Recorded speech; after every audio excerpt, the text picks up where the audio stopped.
in the South, Tom, where I grew up, we don't have to spend a lot of time convincing students that there's a God.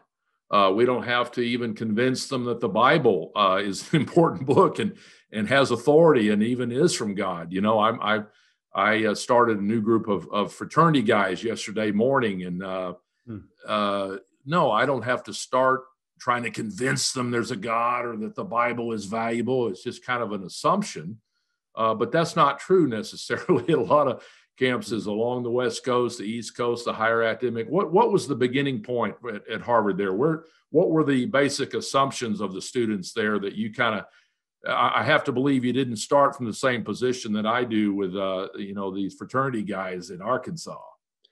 Right, that's true. I mean, I think the starting point, of course, we're talking in general, right? Of course, Yes, there are churched students, yes, churched kids that come into campus, just like at Arkansas, there are, groups of those who have no Christian background. But generally speaking, I would say the assumptions are, they're at the time I was at school, there isn't a God unless you can prove it to me. So the question was, what is the truth? And generally there was ideas about truth being, God is not real, right? And so you had to prove it. So we used apologetics more, for example, at that time, right?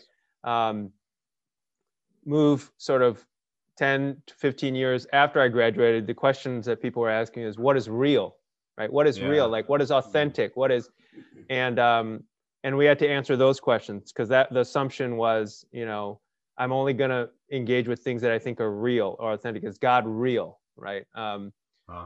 What's interesting is, what is the question that Generation Z or today college students are asking at colleges like Harvard even.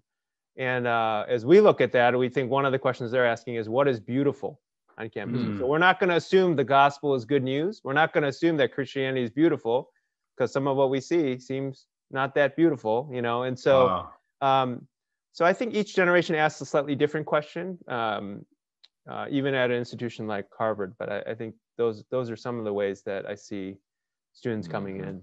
Yeah, I love that. I love that. Trying to discern what is the question that our campus is asking. What is the kind of average student what is the question that they're asking? I love that. And all of us need to be equipped to answer any number of questions and apologetics and all those kinds of things. But yeah, I love going at it. That beauty angle is a really interesting, what is beautiful is, I've noticed that too, as people are drawn towards experiences. They're not necessarily, it's not about the theoretical as much as it is what inspires me, what captivates me. Wow, that's really interesting. Thank you, Tom. Right. That's cool. That's really cool.